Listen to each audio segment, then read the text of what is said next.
Jack Amos prospected everything from the Colorado line to Cuesta, from the other side of Wheeler Peak over in Witt Park, clear to Cuesta. And he knew more about that part of the country than anybody, and that's all he did. And like I say, Amos and Clapper and Munden had several claims. Clapper had a piece of gold off of Gold Hill, the only gold I ever saw on Gold Hill, but the old-timer said it was always named for the sunset because the Spanish named it Gold Hill because it had such beautiful gold colors when it, especially in the fall of the year. There's a lot of brush up there that will turn a golden color, and the sun hits it in the evening, and it's absolutely gorgeous. You just can't imagine the color of it. I tried several times to get pictures of it, never did get anything that would turn out on my slides. Would you share with us the story you told Johnny and I about, I don't know where you heard the story, about the fellow that came down and had the gold in their slippers? Oh, yeah, that was Tom Gill, young Tom Gill, and Jack Amos. I think there was 3 of them. They was camped up on the head of Columbine. And my brother and I went up there fishing. We used to like to fish Columbine, clear at the head of both up Deer Creek and into the main deal. And it was full of native trout, about 14 inches long. You just go up through there and just pick them out of the holes, get your limit 25 in about 45 minutes. And we went on up, or was messing up there, and we saw a camp on off up in the head. It's a big basin up there. And George and I went up there and see who was camped up there and smoked. And got up there, and sure enough, it was Tom Gill and Jack Amos. And who was the other guy? I can't think right now. It's very long. And they had been prospecting up on the Wheeler Peak. Coming back, it started to rain, and if you've ever been in a rainstorm up on Gold Hill or Wheeler Peak up there, when there's lightning and thunder, their big balls of lightning will just come down and hit the ground and then roll on those, all above timberline. It's real, real dangerous. And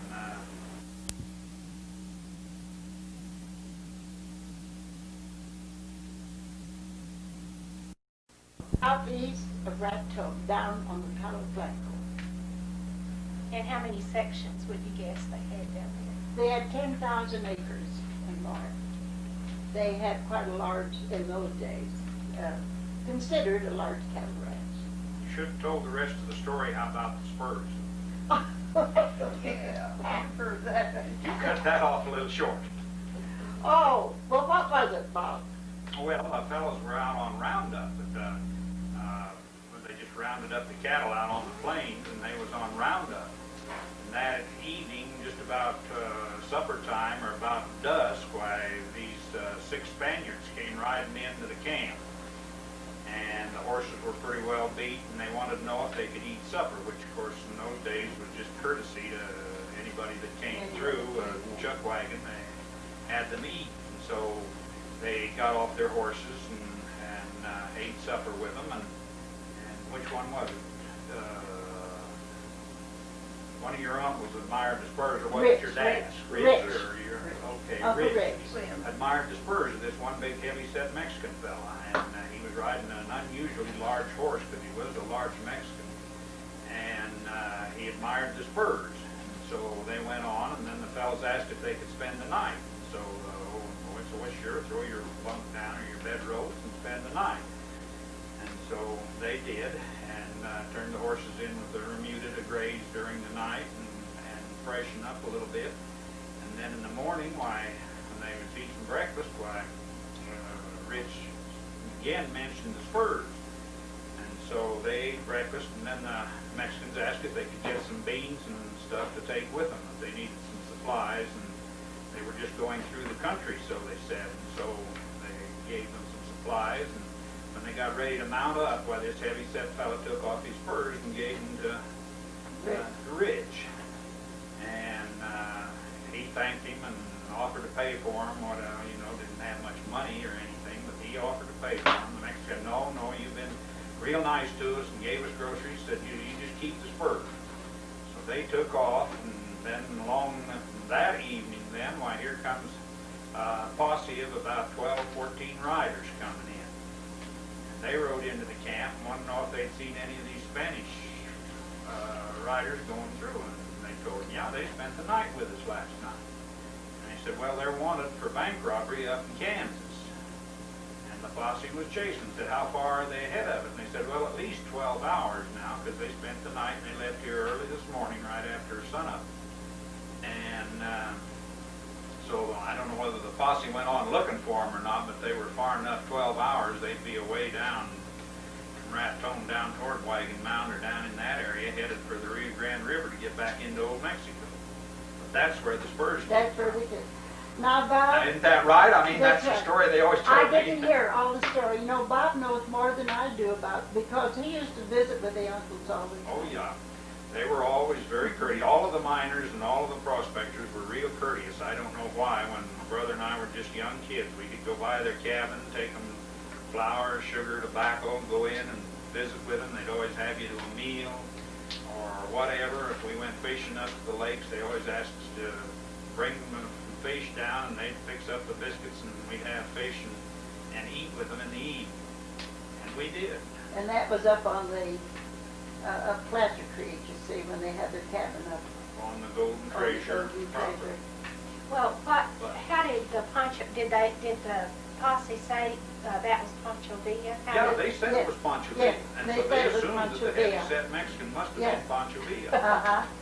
That's right. He was Pancho Villa Yeah. and his 5 other, there were 6 of them. There was 6 of them. all together, and the other were just nondescript Mexicans, big white sombreros, Spanish Mexican saddles on their horses. And, Where was this ranch located? it was south and east of Raton, out toward Capuan. Am I not right? Yes, Out in that, about 17 miles from Capuan. out in Capuan there. They used to go to the Dorsey Mansion to get their mail. There at Chico Springs, is that what it's called? Well, we used to go there. We used to ride horseback to get our mail. Well, Okay, now, excuse me for that was, interrupting. no, I'm so glad you told that story. Because I said, Bob knows more stories like that than I do. He used to visit with the The uncles. uncle will tell you, yeah, sure, they get Yeah. talking and tell you. And, Not only them, but all the other prospectors. oh too. yes, all of them. He knew all of them, you know. Well, this picture, did you ever go over to Catskill, Bob? Ovens over at Well, Catskill. those are the charcoal ovens. It's, as a crow flies, it's only about 50 miles from here. And the ovens, they're still standing just like they are. We went over there a few years ago, and the first oven had been run through with the bulldozer. And I won't mention any names, there was a party out at Cimarron, and he had the wood contract, the timber contract up there, and with his bulldozer he went through. He's gonna tear them down. He's going to tear them down. And, but he lost his contract for the timber, and he had to go up and replace it and rebuild it. It's on private land. You can't get in without permission. It's on the now. Vermejo. Our first ranch, Dad's first ranch was just a short ways from Catskill up in there, up the Little Red River it used to be called. They had the railroad track going in there too. Oh, yes, they had a Canyon, railroad is there track. no canyon? Go Go in in there. the tracks and stuff, a lot of The ovens, the ovens up your canyon. Well, I think, of course, you know the pictures over here, you've all seen them. Then we have E-Town, Elizabethtown, a portion of it. Of course, Hank can tell more about that than Not me. I don't even John, have a picture of it. you don't. See, our mother was born in Elizabethtown when it first started. Our grandfather met his wife, grandmother. That was when it first started, way back when, 68. So you see how old I am. Well, I guess that's all. And here, only over here, we have when you leave, you can see the picture of the old Red River Pass built in 1916. And the wheel that is taken when it was quite new, built by the uncles. in You that still have early them? days.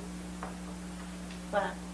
Tell me, your one uncle was more or less an architect. He, Yes. I guess, didn't have Uncle formal George. schooling, but George could sit down and to scale draw these Oh, waterways. yes, we have the plans down in the museum.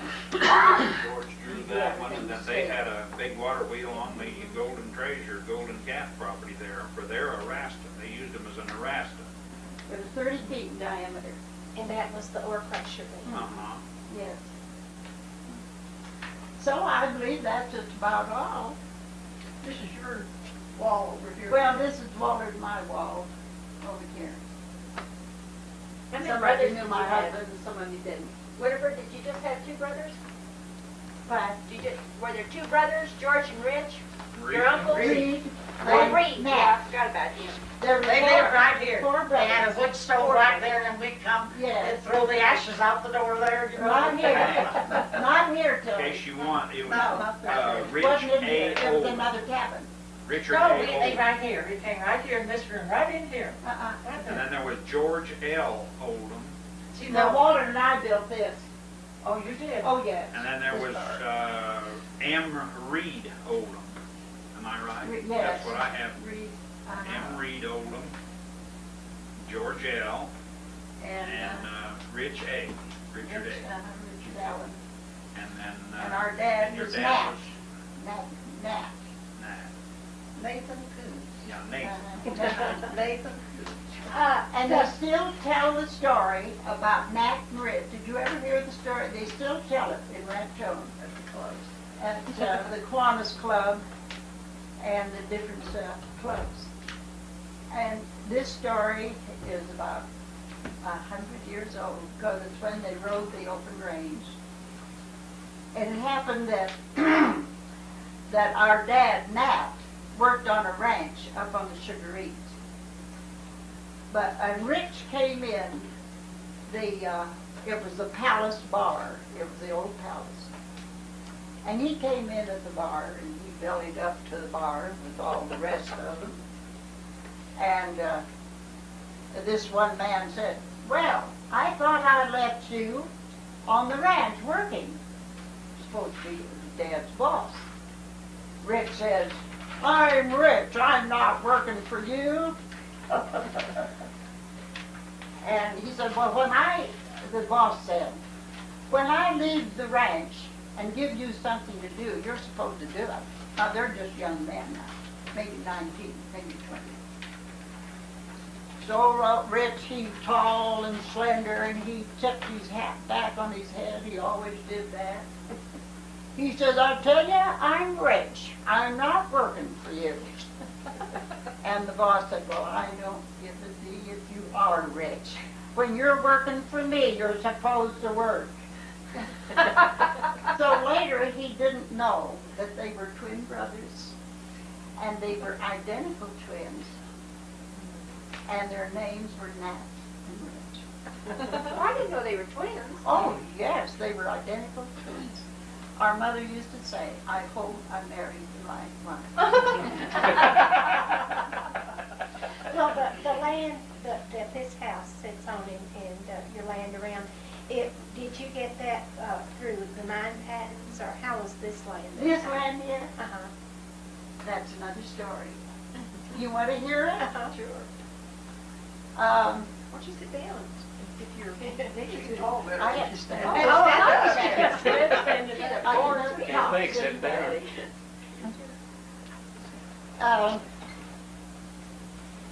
1920, our family came up on a camping trip, 1920, and we had an old Dodge car, and we were loaded to the gills, and with a trailer, and the sideboards, they had a running board, you know, and the sideboards were all piled up with suitcases and stuff. And we came down to Red River Pass, and we parked and camped near the Little Red Schoolhouse. And we pitched our tent, and there were several neighbors, those cabins then, people all occupied them. And we looked, and everybody was looking out of the windows at us. And I told Mama, I said, you know, I can't stand all these people looking at us. So Dad said, well, let's pack up and move somewhere else. So we came up the canyon, and there was a nice flat place right here, and a big old barn. Dad said, that looks like it's nice. I'll go down. There's a house down there. I'll go down and see if we can park, set our camp up. It was right in front of the old barn. So Dad went down to the old log cabin, and Mr. Melton was down there. And he said, yes, you can set up your camp there. So we did, and we stayed here about 2 weeks. And Dad fell in love with this place. And Mr. Melton said it was for sale. So Dad and Uncle Rich bought it at that time. And it was purchased for mining headquarters because the other two brothers, were up on the hill mining. That was Uncle Reed and Uncle George. Because they were up there around 1900. Yes, well, they first came in 1894. Uncle George came in 1894, and his oldest brother, Lonnie, from Trinidad, was already here. So he must have been about 1892. George and Reed were working on the railway, and they went out on the strike in 1894. And that's when they came up to Red River. Was that the railway down by In Cimarron? Raton. In The Raton. Raton Railway just went through in '79. And that was a big deal. Everybody was working on the railroad, or they had cattle. And that's about in 1894 when Uncle George came. And in my wagon days in Red River, he tells about coming down when he first stayed at the little town of Franklin up the canyon. But that's how they acquired this place for mining headquarters. What it is today, it was never heard of then. And then one day, people were fishing about 1922, 1923, and it was raining real hard. And they went to the door, the old log cabin, that's where we have our museum now. And they asked if they could get shelter from this rain. And all at once, it gave Uncle Rich an idea. Said, we'll build some cabins. We'll just have for the fishermen in the summertime. And that's what started it. Great, thank you. I have in my notes, it's later than that. See, we didn't get our first tourist really until 28. Well, it was earlier than that, Bob. Yeah. But Walter and I were married in 24, and we spent our honeymoon up here. And one or I mean, two... there weren't many tourists or foreign people very coming few. in before 1928 really looking for some place No, to stay. but or- a few people had come up here. Because we spent our honeymoon here in 24 24. and occupied this little cabin that you're speaking of, so that was here. It's not here anymore. You know the Laurenburgs? Yeah. White Mountain. Well, they used to come camp. You want to come over here and let's start. In those days, the road did not come through here where it is now. The road came down through, almost down where the museum is. Oh, yeah. And came right up the bottom of the river through Young's Ranch and went up this way. So the road was not up where the present road See, is we now. changed it. Walter had it changed in 35 when we first came up here. Because it just cut the place in two. And we had a few cabins at that time, so we changed the road. Where it is now. 2 men with pickled shovels. Now, are you all ready to start talking about the mines? Bob, you want to start with, which one did you say? Well, if you want to start at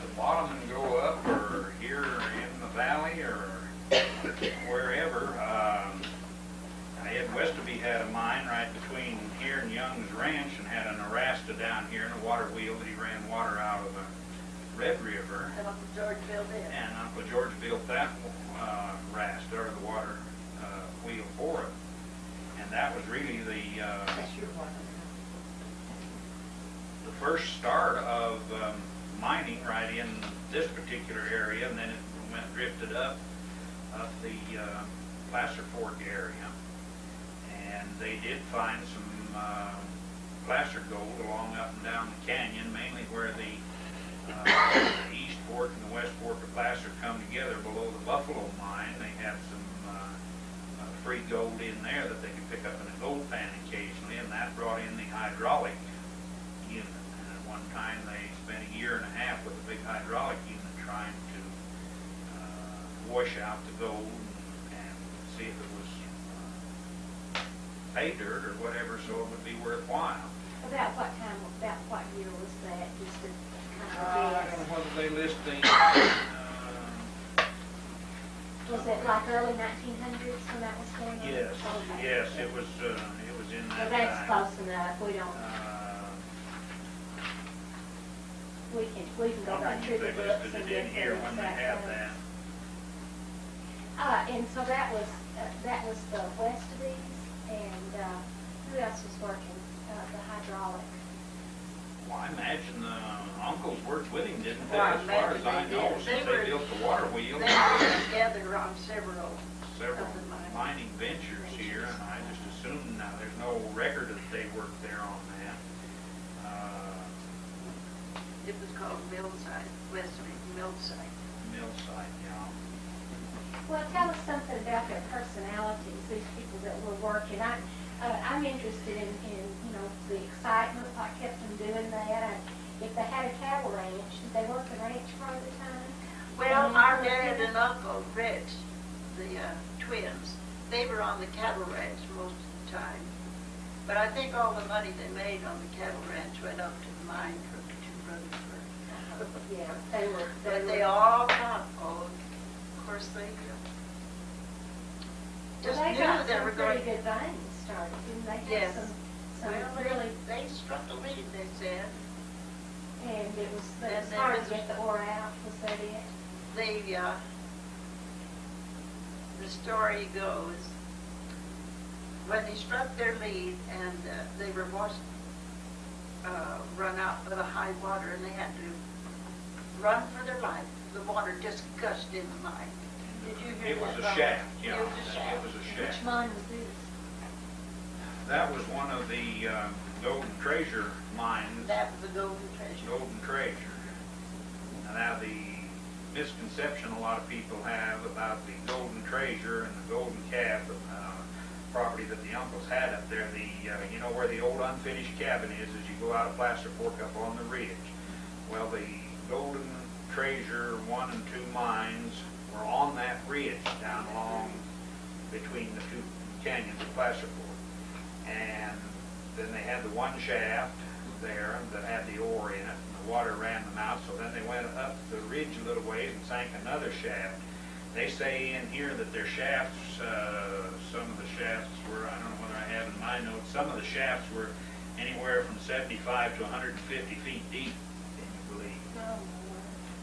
And the water then, when it came in, ran them out. Then they went down in the canyon and tried to drive a tunnel back in to drain the shaft so they could work the ore.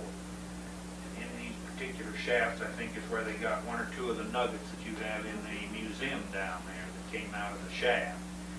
Then they went back, when the water ran them out, and they decided it was too much work to try to continue working them. Then they went back and started the Golden Calf and Golden, what was the other name? Golden Calf, maybe it was 1 and 2. Just the golden calf, as far as I know. And it went back 300 feet. Yeah, the Golden Calf was a tunnel. Well, first they had a shaft on it that was up on the road going to Goose Creek Lake. Off to the right was the shaft. And they had pretty good showing of ore in that. And that claim tied into Endemann's claim where he had the water wheel. And So then they went back down, and when you go over to the cabin, which is the Golden Treasure Cabin, they call it, you go across the dump of the Golden Calf Mine. And then they sank that tunnel back in there to try to get back to drain the water out. The water's still running out of the tunnel as you go across the dike of the tunnel. And then did they have the Golden Treasure before they had the Bunker Hill? Did they work it, or did they work both of them pretty much together? I think they were pretty Both much pretty together. much the same time, because then they went on up over into what's known as Molly Mac Molly. Gulch. It's where the stream comes down off of Gold Hill, comes down through there, and comes down into Pioneer Canyon right above the Inferno Mine, between the Carabel and the Inferno, where the stream comes down. That's Molly Mac Gulch. And so then they went up there, and this is where J.O. Gill had the Bunker Hill #1, and they started working it. And then they took on the Bunker Hill #2 claim, and they sank this shaft, and the shaft on Bunker Hill went down, what was it? The shaft went down to 322 feet. They had a horse whiz on it, and they built a framework over it so they could work in there in the wintertime. And the horse whiz was a winch that they took a burro or something around that would rotate an arm and would raise the bucket up, dump the ore, and then they'd reverse the mule and go back, and the bucket would go back down. And they even worked in there in the wintertime, had the building covered. You can still see the semblance of the shaft and the workings that are there. And then they took on a lot of other claims. They thought that was going to be real rich. And they had the Old Fish Eye claim, High Cost claim, the Alamo claim, the Middle Fork, the Princess, the Liberty Bell, the Expansion, the Raftone #1, Raftone #2, Raftone #3, and they had the Big Flat claim, is where the came back this way onto the ridge, that the road going to Goose Creek Lake goes right up along the edge of the ridge and right past some of their claims. And on this side of the ridge, they located the IT claim and the Nashville. Those were the names of the claims, and they are in the book here as I have drawn on. Well, there again, the shaft got so deep and the water ran them out of it. They couldn't pump it out. So then they went on down Molly Mac Gulch and put down another shaft, which was about 75 to 100 feet. They thought maybe getting lower, they could pick up the same vein, and it runs into this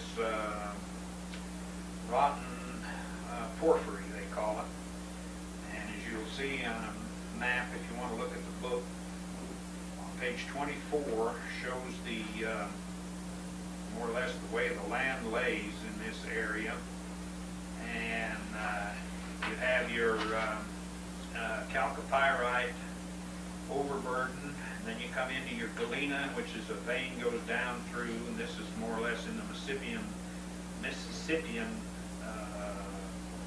land time, and goes on down, and then they hit a big dike of pyrite.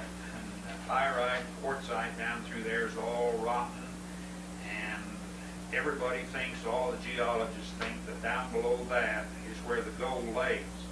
But that can vary anywhere from several hundred feet to almost a mile in depth. So they never did get down to the gold that they were looking for. And then they came back down and worked some more on the Golden Calf claim, which in the summertime my brother and I used to go up and we'd help them.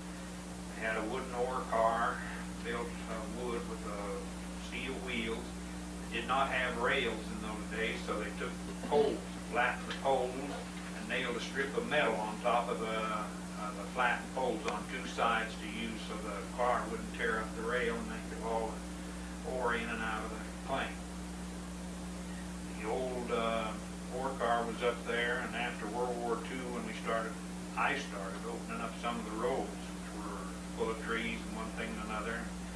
I had the first Jeep in town, and went up there. The old car used to sit on the dump, which most of them did. Nobody ever bothered them. And 3 days after I opened that road up and went up to the Golden Treasure property, I went back and somebody had picked up the ore cars. Well, I was sick as to who had gotten the old ore car, and I hunted around town till I finally located it, and not mentioning any names, I did find it. After he died, I finally talked the widow out of the ore car, and I still have what's left of the old ore car. I'm glad you have it. I've been going to set up, but it is wooden, and it won't last out in the weather, so I don't have it outside. The same thing happened on the other side of the Golden Treasure property. They had dropping off down in Goose Creek Canyon was the Munden Jack Hamus claim. There was an ore car on that dump. And I went in there, opened the road up, and went down with my Jeep. And I was thinking of opening that tunnel because Munden and Clapper always claimed there was good ore in that tunnel. And I thought, well, the ore car was there, the track was there. All I had to do was re-timber the portal and get back into the tunnel. And I took several samples of the ore, sent it in for assay. Typically it comes back 3-4% gold, traces of silver, actinolite, various minerals like that. Well, a week later I went up, the ore car was gone, some of the track was gone, and I had to hunt and find who got it.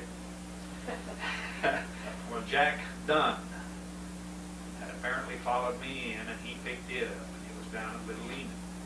Then he went around to several of the other claims and picked up the cars, and then I quit going to any of the claims because either somebody was watching me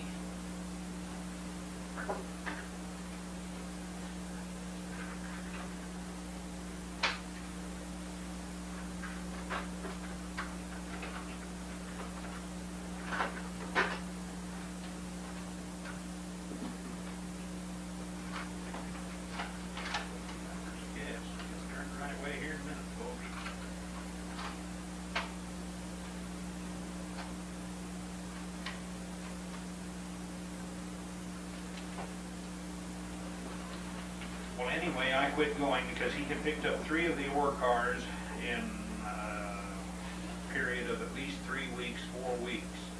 And so I just quit going back to any of the claims unless I intentionally was going to work with them.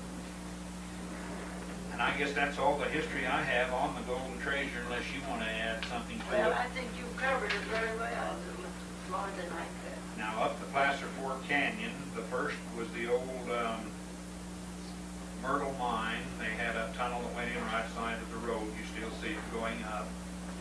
And there's a dike of porphyry rock up there, and there are, according to Dr. Nathrop in the Minerals of New Mexico School of Mines, says that dike has the crystals in it known as the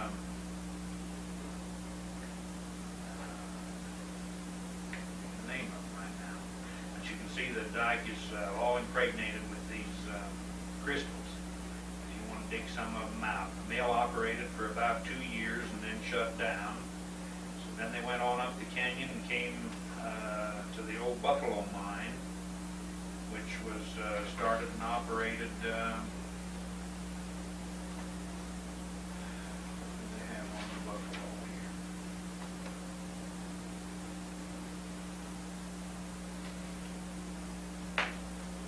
Buffalo Mine was previously called the Silver King Mine, and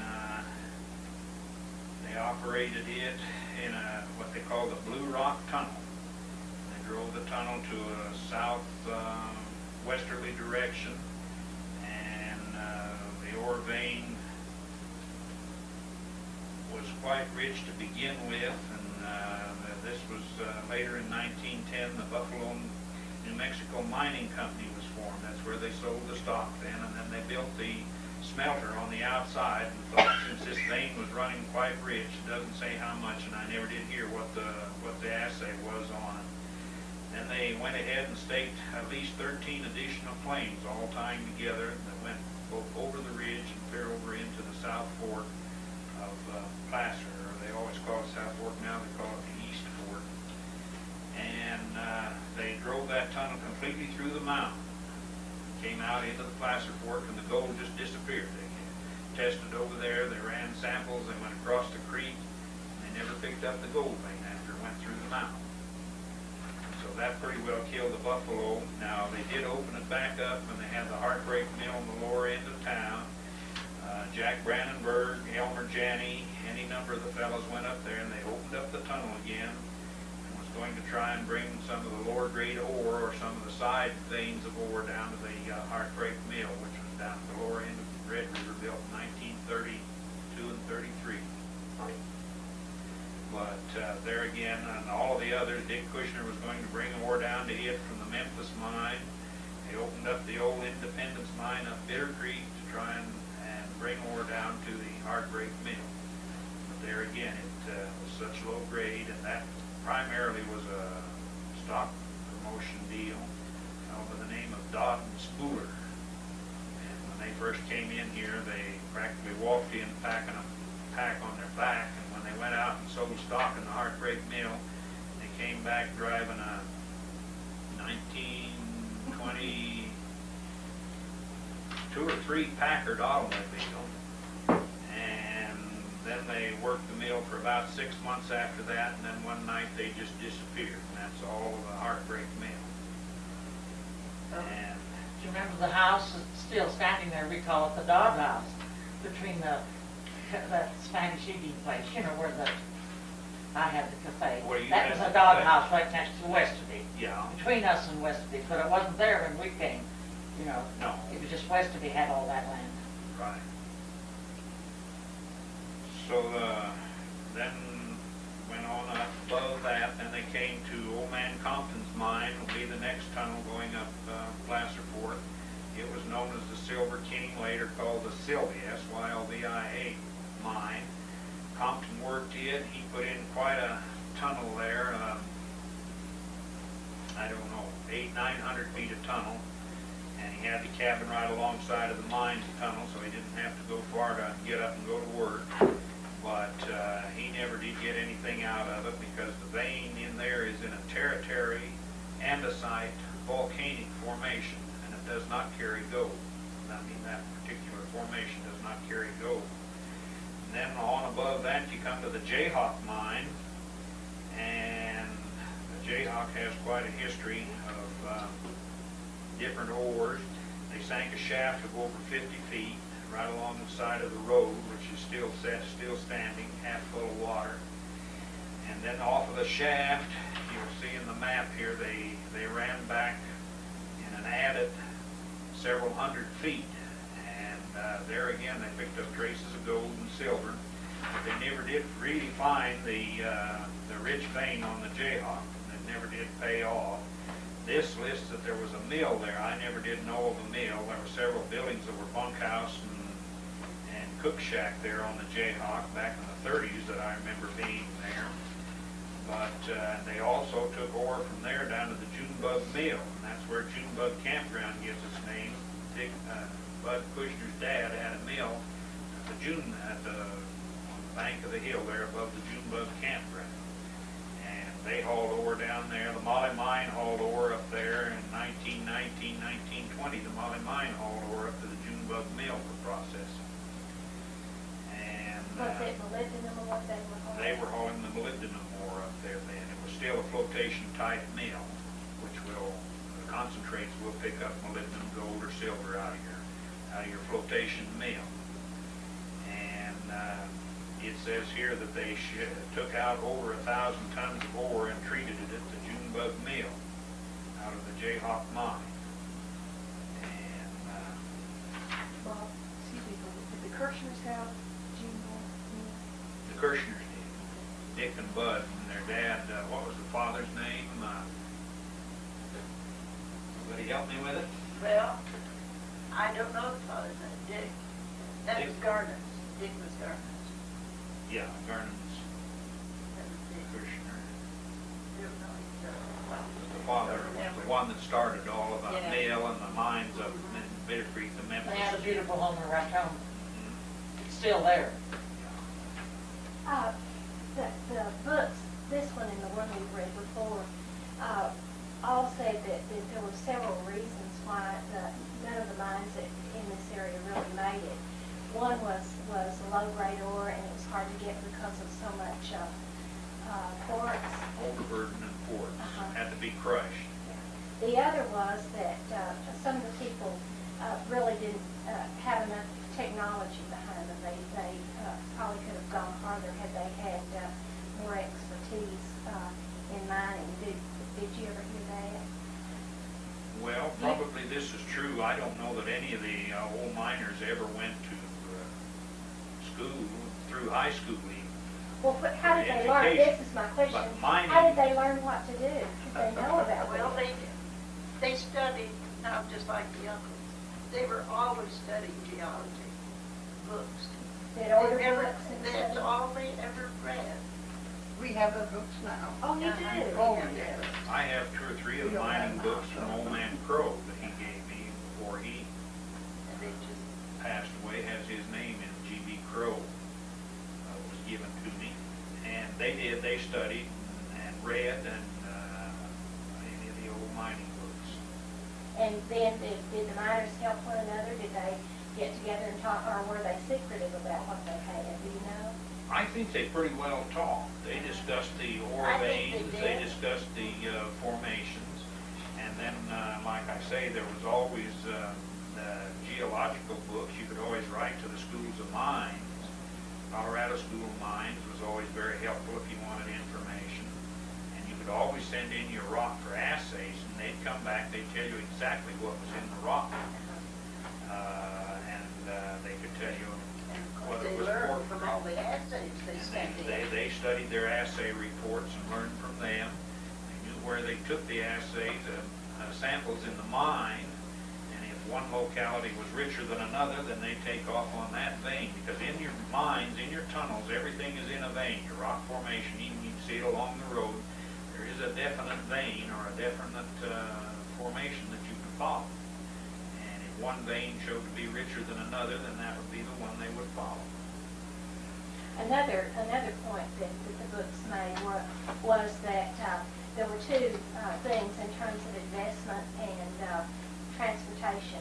They to find investors, when they had to have the money, you had to be kind of a good salesman, like the guy that bought him a Packard. He must have sold real well. They went back. There was in fact, the Oldham brothers sold stock, didn't They they? sold stock. They sold stock in the Golden Treasure. That's why the old unfinished cabins are there. That was to be the boarding house and the bunkhouse after they had sold a certain amount of stock. They were going to hire a big crew and go in and try to pump this water out and finish the shafts that were there then or was still They standing really open. believed it. Oh, And yeah. they believed in it.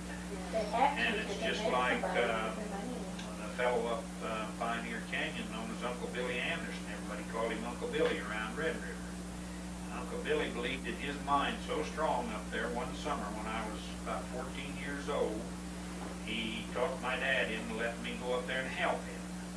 Very legally, he made out a form, recorded it in the Taos County Courthouse that I was a half-interest partner, 50-50. I was to help him, and he said, if we can just get another 5 feet this summer, he said, we're going to strike it rich. And that 5 feet, so we went up there and worked. The old tunnel is still up there, you can still go in it. And we had to single jack the holes, which single jacking started out with a piece of steel about a foot, 18 inches long. You increased it, you hit it with a 3 to 4 pound sledgehammer, turned it a quarter to turn and hit it again. You drove those holes in your solid rock and cleaned them out. And that's where he put the charges of dynamite in that pulled the thing out. He used the steel wheelbarrow. So we hauled the ore out of the tunnel. And that was primarily what I did, was the single jacking and hauling the ore out in that wheelbarrow, the muck we called it, or the miners call it muck. And when we started in, we had assays of 1/2 to 1% silver, 3% gold, traces of actinolite, which is a tin-bearing ore, and we had traces of molybdenum, we had traces of galena, I guess. There was traces of galena in it, which is a lead ore. There's lots of galena showing up in this parts of the country. And when we we worked all summer and we pulled about feet that summer, which was beyond his 5 feet. We took a sample of it, and I went back to school, and the assay report came in from Denver. We had lost the gold altogether. We had 1/2 of 1% silver. We had no actinolite. The galena had played out. In other words, the vein had just completely faded out. There was nothing there. So then the next spring he came back. He wanted me to help him again, which I went up part-time. I didn't work all summer for him that summer. And we started a side ad up there. And the old man was still working that side ad when he died in the miners' hospital in Raton. But he believed in it. If he could just get that extra 5 feet, and they all did. That was the theory that they went on. That the last assay showed such and such, and they'd sit down and talk about it and go over the assay reports, and then. Well, some of them, according to what I read, the money played out. If they had a little bit more money, they probably could have found more ore. Is that Probably. true? This is probably Some of them, true. the vein played out, but some It's of them. just like now the outfit that has staked the Ajax mine. 2 years ago, they were up there and they core drilled now, mind you. And down at about 80 feet, somewhere in that vicinity, near as I could get from the core drillers, they hit a vein of 6-inch quartz, just 6 inches wide, 6 inches deep. They think when they drilled through it. But in this quartz, your core comes out of a core drill, which is hollow, and you can bring it out, and you know just how deep it is to your core drill. That's the purpose of core drilling. And this piece of quartz, 6 inches long, was just laced with gold. You can see it in the cuttings of the piece that they had. They had it down and brought it down to the post office. I saw it was down. They were staying in Terrace Towers, is where I happened to find out about it. They were thrilled to death that at about 80 feet they hit this vein of quartz. And that's why the work is being done now on the Ajax mine. They have bulldozed the road up on the ridge. They core drilled up there. They bulldozed the road back up onto the top of the ridge that joins the old Golden Treasure shafts, which would be just below them on the ridge between the two placer forks. And they core drilled up there last summer. What they hit, I don't know. They kept it very secret. You also have a man that's taking, that is staked the property up at the old Enderman property, and he has put in a bulkhead for his shaft, is about all he got done last summer. When he took up all of the property, and I think he's taken up some of the Golden Treasure property, near as I can gather from his footages. He goes 2,000 feet down the hill on his claim, and he is going to open up the old Enderman property and see if he can't get down to the gold in that. I seriously doubt, because there again it'll be deep. Before Uncle George passed on, he said to me, he said, don't spend any more money on it. The ore is all too deep. Well, See, gold was cheap then, you know. Yeah. Now you, $400 to $500 that's an why they're ounce, coming you know what I back, mean? yeah. Well, Mr. Faru in Trinidad, you know, when I went to Trinidad and talked with him over the telephone, that's really the reason they stopped at the Carabel, is the bottom of the gold market fell, and they lost, they used. Then we a lot went of off the money. gold standard too, you know. Yeah, so those were the things, but also that the books say that the lack of a railroad up here, $12 and $15 an ounce is the gold they were working with. and they couldn't get it shipped out. They couldn't pay to get it shipped out because it wasn't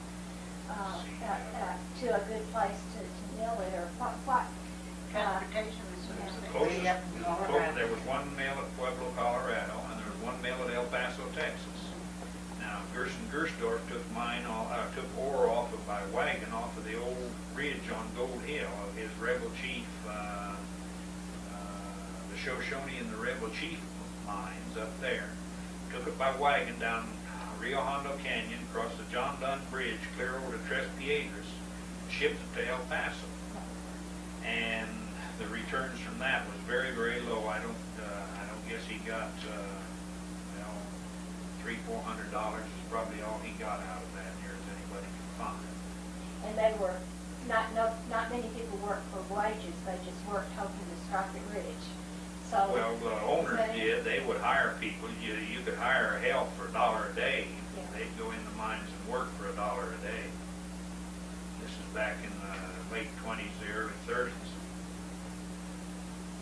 And they a month you got themselves, $30, which were was just a lot of cash money then. Well, I have a question. Of all, who did you know, Bob? Who did you meet and talk to personally? Oh, I knew old man Endeman. I worked with, like I say, Uncle George Anderson up there. Spent the whole summer working with him. I knew George B. Crow and the Oldham brothers real well. I knew old Joe Kennard that mined and prospected and trapped up on the head of the Red River. Spent many a night with him. And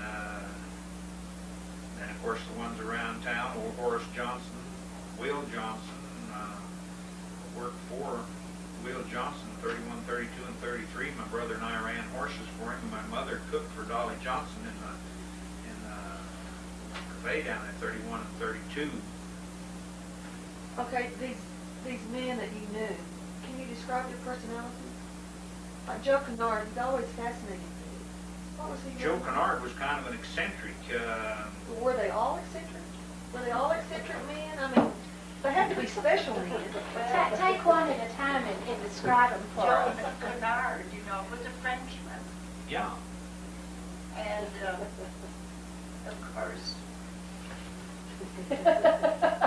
It's the Well, video. describe him, Woody. Have you ever heard about Joe? A little bit. I Describe what he have looked a like physically. picture of Joe Kennard. He was rather short. He had long arms. In fact, his arms were almost down to his knees. Oh, I'm just- You would see him all through He the got to the trees. post office every day, with long hands. he was always going down. He'd walk down. We had this old tree, this tree out here. When the road went up in 1970, they were going to cut that tree down. And I went out and I said, don't you dare cut that tree.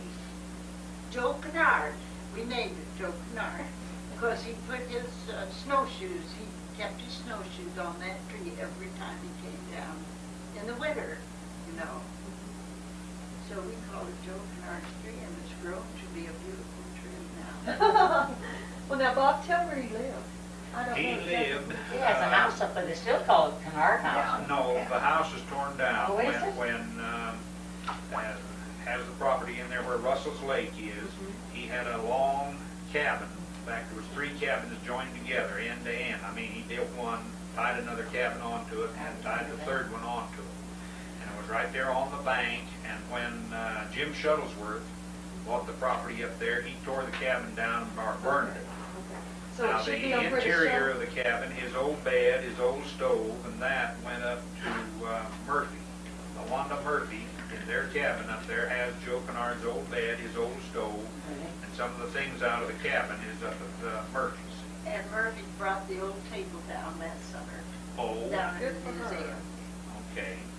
When That was Joe Kennard. That door open. That- Now, Well, you said Joe you- walked down back and forth. He'd walk the 6 miles from up there at the lake downtown here, the 6 miles, get his groceries and get his mail. And he'd come down every day or every other day or depending on what he was doing. If he was working one of his mining claims, he didn't. Now, the last deal when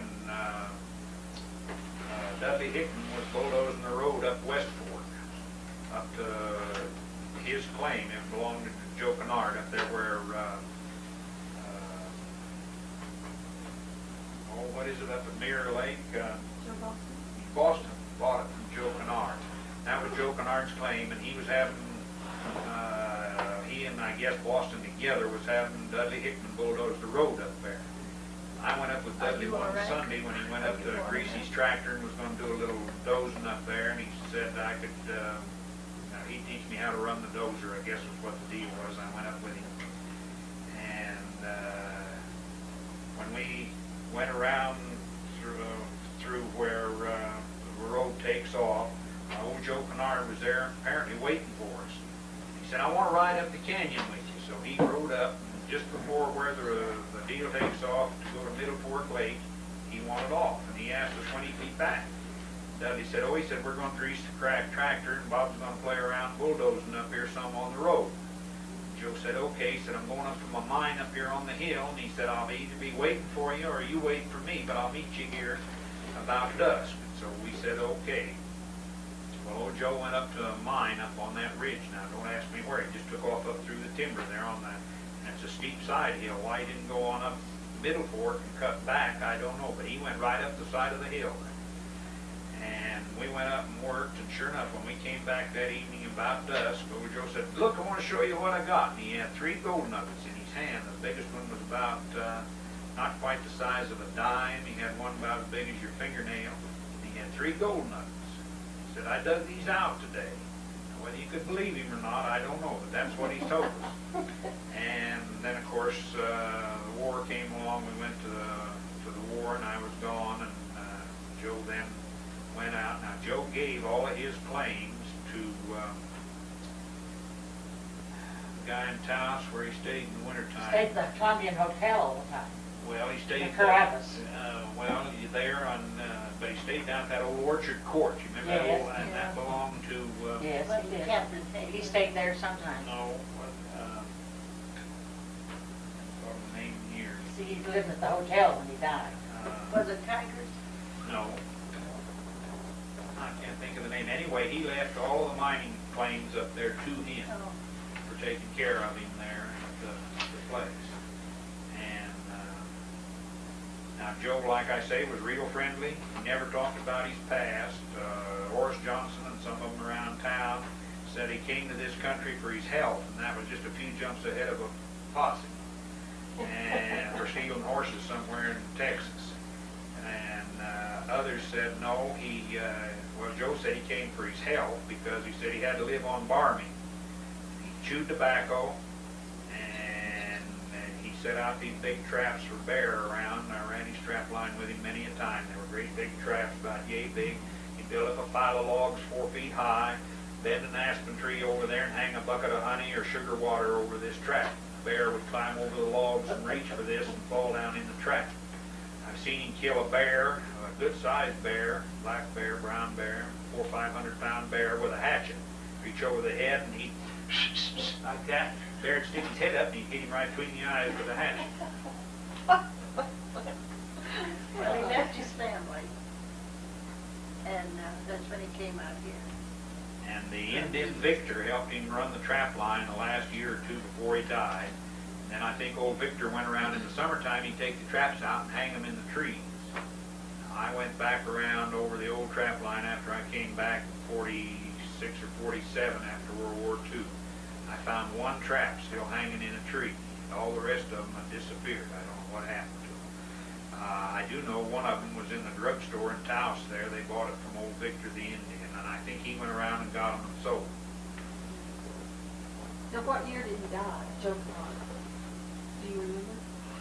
Offhand, I don't remember. It was while I was gone. I have it written down in my Well, notes and stuff okay. down home. I have it written I down. don't I know can what tell year you. it was. Well, just as long as somebody has it written down. I have it written down when he died. In the 40s. Yeah. Yeah, it but was- it had to be the late 40s because I used to take him home, you know, after he got kind of sick, he'd Feeble or walk break, down. couldn't Oh, he walk yeah. down and then Yeah. somebody'd haul him home, you know? And then he'd walk back up to Aspen Park and stand there and holler for me. Oh. Oh. And then he would come up because of the dogs. Well, it must have been after Uncle So George that- passed away. Yeah. Oh, yes, it was after Uncle George. Because died. Uncle George passed away in 48. Well, Kennard wasn't living when I came back from the war. I was in Los Alamos and came back, that was 40, Janine was born in 48, so it had to be right around 48. right around Oh, 48. yeah, okay. When was Janine born? He must have Well, there was another colorful miner. What Well, about this Anderson you were talking about? Was it, did you say Billy Uncle Anderson? Billy Anderson. Okay, didn't he have a place where Johnny and Hank lived? That's where Hank lived. They tore down the old log cabin, didn't they, Hank? Yeah, He but I built a didn't little know. 3-room I house just, there. you know, Pratt's is all I ever knew. I didn't know. There's a little log cabin there where the Hank's little house is, that 3-room house, and he lived there, and then Oh, Hank you and mean those Johnny. little bitty cabins that used to be out there? A little old log cabin, yeah. Yeah. There was A log cabin. Yeah, Uncle Billy lived there. And then there was another cabin. Pete Del Dorso had the cabin down there where the, Community house. well, no, where Don and, Buchanan? no, where, Williams? Don Martin. well, for crying out loud. Right this side of the community house. Johnson and Company. They tore that cabin down when they put in the Navajo court. And then there were several items in that they gave to the community house. Some of the old Red River Prospector papers and stuff was in Pete's cabin. And the Caslins bought the properties, built the Navajo motel there. Oh, yeah. You remember? Yeah, but I forgot who did it. Taylor, No, it's not Taylor McCaslin, but the other McCaslin. Yeah. And they tore that cabin down. And then, well, there were just others who were torn down. Bob, this Billy Anderson, in some of my notes, I have where he was very good at building log cabins. He was almost a Well, they were all good at that. It's like this shaft that goes down the Molly Mac Gulch. I've tried to take a picture of it or two, and my camera's gone bad now. There's a shaft I can show you the Oldham brothers put in that hasn't caved in yet at the top. And absolutely, there isn't a timber in that whole shaft down. It's, what, 60, 70 feet down. And it's just as straight as if you would lay it, every one of those timbers. And in a shaft, it's real difficult to timber because you have to timber from the bottom up. You dig the ore out, and then you put your cribbing in, and you timber then down to where your last digging was. But you have to dig but you have to shore up and timber from the last timber and go down. So it's in reverse of what you would do if you were timbering and coming up, laying it like bricks. This is done upside down. And this shaft that the Oldham brothers have down there is just as straight and perfect and symmetric as Now, is that the Molly Mac? no, it's down in the Molly Mac. It's on the Raton group of claims down there. You know, It's a beautiful shaft. Well, I'm still going to try and get a picture of it. anything they did, it was always just And they could use an axe and chop or an adze. They used an adze a lot. And it's like when the Oldham brothers were squaring the timber there on two sides. They take these little poles 10, 12 feet long, and they lay that down and flatten that just as flat on one top and on one side with an adze or an axe. Take it in the tunnel and lay it, and it'd be perfectly flat to run an ore car on. Nail a piece of steel on top of it. They all used axes and adze and look at the timbering in the old Golden Treasure cabin, the old unfinished cabins up there. Look how neat they're timbered and how square the logs are in.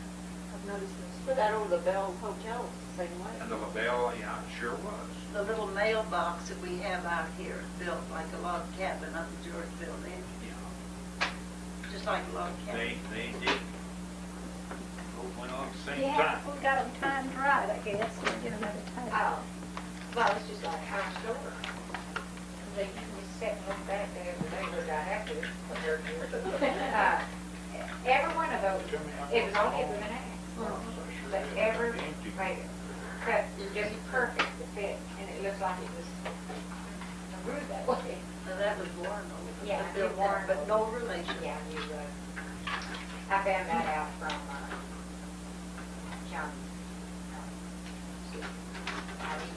Ari. Well, Bob, what kind of person, I'm interested, I'm like Nancy, I'm interested in the personalities, like this Billy Anderson. What, did you enjoy being with him? Oh, sure, he was friendly and real, well, like I say, I don't know your personality.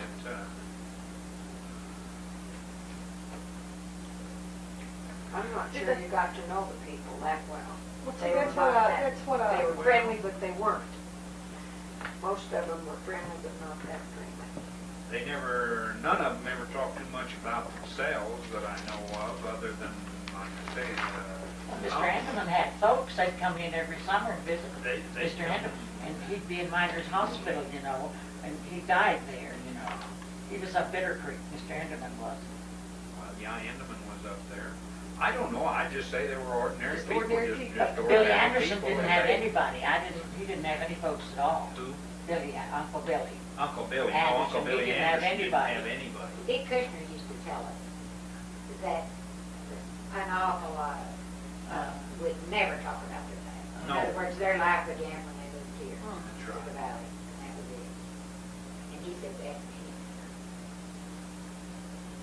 What Dick about and the I gold went to dust school twins? Did you together. ever know that? Yeah, he told me one time, You know, and then the guy that had the rock garden up in Oh, Crow, I knew Crow Well, really that's well. what I was gonna ask you about. George B. Crow had the rock garden up When there. I first came here, that rock garden was just gorgeous. Beautiful. You know, just had We took sweet people. wings. I wonder what happened to all that stuff. A lot of the people dug up the flowers, I don't know. Now, old man Crow claimed to have been around the world twice. I have a gold nugget that he gave me that supposedly came out of the Klondike gold rush. He claimed he went to Alaska and was in the Klondike gold rush. He had bad dogs, remember the dogs? You know, he charged everybody a quarter to go through his lands, you know. To see his museum.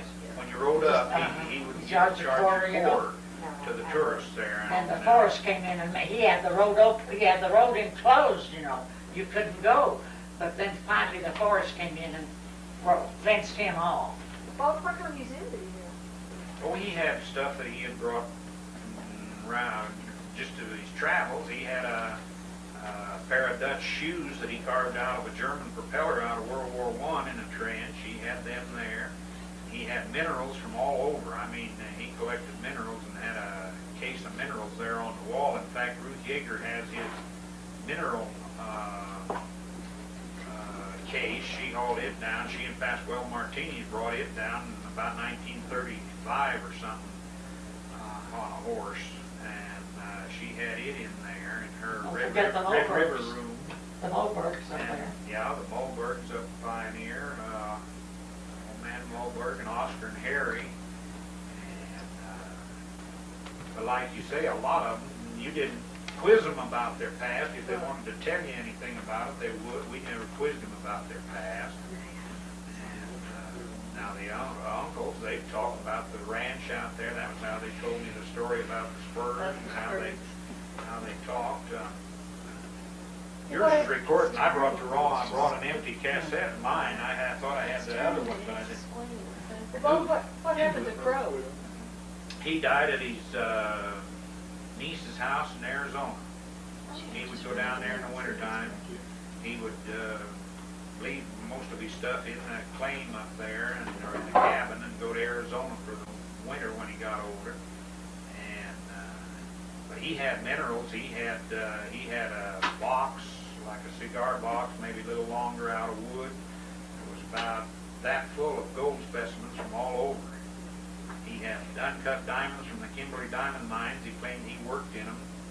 And he'd take out of one of these wooden boxes and show you, and he'd say, oh, this is a straw diamond. He said it'll cut out to a beautiful yellow diamond if it was cut.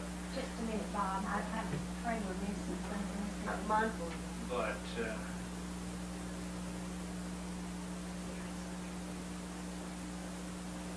What happened to his stuff? What happened to all his stuff? he always had them stashed out. He was always going to leave them to the governor's palace in Santa Fe. He was going to leave word with his niece where they were. But he never did. Apparently he passed on in his sleep, and he never did tell his niece. So they're stashed They're out probably somewhere? still stashed But up they're there. still up there. Charles F. W. Young and myself and any number that knew him have gone over that with metal detectors and Geiger counters. And Charlie Young brought back, right after World War II, brought back one of those old mine detectors that had the square box on each end. We went over a bunch of that with that. I don't know. Johnny and I were riding horses up there one day, and there was some guys up there just absolutely demolishing that cabin. You know, tearing up the floor. Tearing up the floorboards, they thought it was under Because there. everybody heard, you know, that. That he had this collection. He had, I don't know, I had the geologist, Martin from the Molly Mine, wanted to see some of his collection, and you'd have to go up and make arrangements ahead of time, tell him what you wanted to see. He never bring it all out at one time. If you wanted to see the gold, he'd bring out the gold. If you wanted to see the opal, he'd bring out the opal. If you wanted to see the diamonds, he'd bring out his box of diamonds, but he never brought it all out at once. But Oh, when you got there, would he have it? he would have it if you made arrangements. So he probably had it stashed in He had different it places. stashed somewhere. Now the boxes generally had an old green moss on them, and the only place you can get that greenish white moss is in a mine tunnel. You've seen the timbers, you know how they'll fuzz over. I always thought it was in his mine tunnel, but Charlie Young and some Spanish boys opened up the mine tunnel and went way back in the tunnel, and they never found a thing. So nobody knows what or where it is. But one time, Martin down at the Molly Mine, the geologist at the Molly Mine, had gotten to see most of it, and he estimated that he had somewhere between, this is back in the 30s there, 36, 37, he estimated that old man Crow must have between $20,000 and $25,000 worth of minerals. And the niece from Arizona has been up. He had a big old stem wine watch in one vest pocket and a big gold chain down here, and on it he had a gold nugget that was about that long, had a hook in it like that, and was real pitted and rough. He called it his peanut gold nugget. Anybody that's seen him around town, you've seen it. He always wore that gold. Yeah. Now the niece in Arizona told me she has that. The gold nugget, the big stem wine watch, and the big heavy gold chain. And on the other end of it was his toothpick, which we won't name where it came from, but he had a toothpick on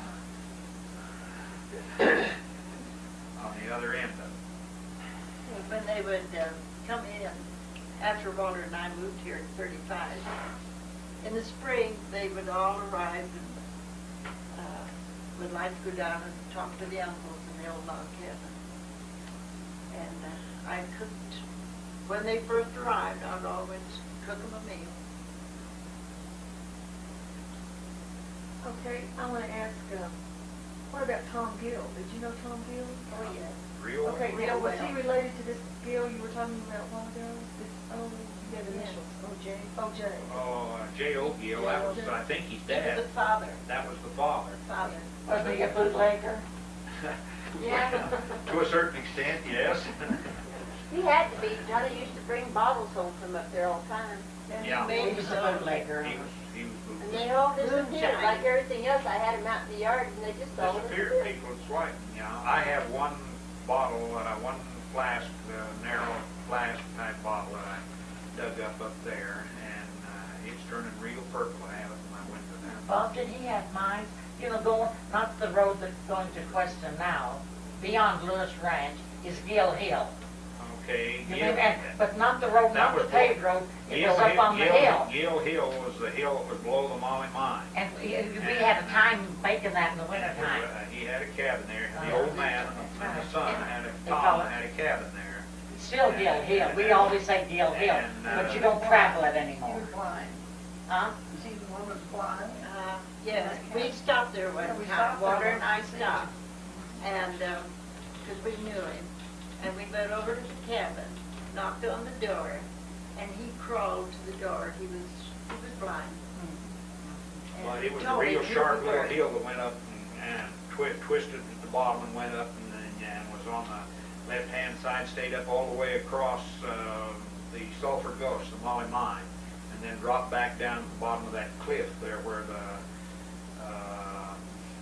used to be the main road into It's town. hard to It was make. right there.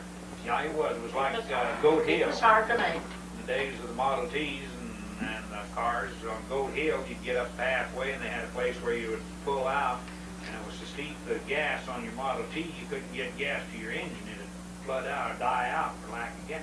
You could back in there and turn around and back up the rest of Goat Hill to get to the top of it. And that's why they call it Goat Hill. Got everybody's goat. While I'm thinking of it here, I have a question. Is Crow's niece, would she still be living?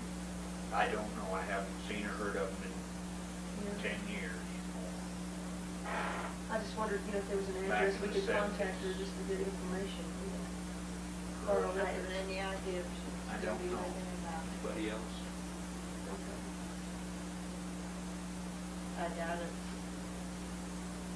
Well, I have another question. When these miners, your uncle, how did they get supplies? Did they come down into the... Carried them to in the on their city? back. Or they would rent a horse and pack in supplies the last several months. But they didn't ever keep a horse up there. The only one that ever kept an animal was old Pete Del Dorso, and he always had a burro. He had that little old white burro that he pastured down in Quest in the wintertime, and he'd pack the burro and go up to his cabin, and then when he got older, why, he'd even climb on behind the pack and ride the poor burro up the steep hills going up Bitter Creek. Well, the top of later it. years, right, the uncles had horses. Remember Dr. Chambers? And we would take their supplies up. Oh, Reggie you would, ran some you would of them take for their us. supplies up? Yes, we would take their supplies up. Now, would most of these men just stay here in the summertime? Or would they stay there during the winter? Most of them stayed in the Just summer. the summer. When They they were stayed in the younger, summer. they stayed the year round. Now,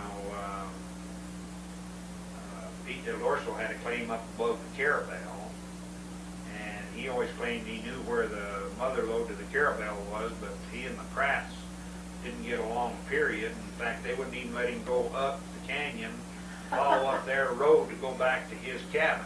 They made him make a trail, took off right down there by old Crow's place, and he had to build a trail up along the side of the mountain to get back to his claim back there. He had a piece of quartz about 6 inches in diameter roughly, and was real laced with gold. It had lots of native gold in it. You could see it. And he always said, this is the mother lode of the Carabel. If you can ever buy it or get a hold of the property or get the blinky blank Pratts out of it, we'll make a fortune off of it. But he said, I know where it is, and I got it covered, and they'll never find it. And he died, and it's never been found. But it's on their Makes claim. an awful good story. That's where they believe it. It's on their it's on Carabel property up there Carabel where you can see where they've cut out the trees. Somewhere up there, it's on Carabel property. Well, World War I, Jack Hamus prospected everything from the Colorado line to Cuesta, from the other side of Wheeler Peak over in Witt Park, clear to Cuesta. And he knew more about that part of the country than anybody, and that's all he did. And like I say, Hamus and Clapper and Munden had several claims. Clapper had a piece of gold off of Gold Hill, the only gold I ever saw on Gold Hill, but the old-timers said it was always named for the sunset because the Spanish named it Gold Hill because it had such beautiful gold colors when it, especially in the fall of the year. There's a lot of brush up there that will turn a golden color, and the sun hits it in the evening, and it's absolutely gorgeous. You just can't imagine the color of it. I tried several times to get pictures of it, never did get anything that would turn out on my slides. would you share with us the story you told Johnny and I about, I don't know where you heard the story, about the fellow that came down and had the gold in their slippers? Oh, yeah, that was Tom Gill, young Tom Gill, and Jack Hamus. I think there was 3 of them. They was camped up on the head of Columbine. And my brother and I went up there fishing. We used to like to fish Columbine, clear at the head of both up Deer Creek and into the main deal. And it was full of native trout, about 14 inches long. You just go up through there and just pick them out of the holes, catch your limit 25 in about 45 minutes. And we went on up, or was messing up there, and we saw a camp on off up in the head. It's a big basin up there. And George and I went up there and see who was camped up there and smoked. And got up there, and sure enough, it was Tom Gill and Jack Hamus and who was the other guy? I can't think right now. It's very long. And they had been prospecting up on the Wheeler Peak. Coming back, it started to rain, and if you've ever been in a rainstorm up on Gold Hill or Wheeler Peak up there, when there's lightning and thunder, there are big balls of lightning will just come down and hit the ground and then roll on all above timberline. It's real, real dangerous.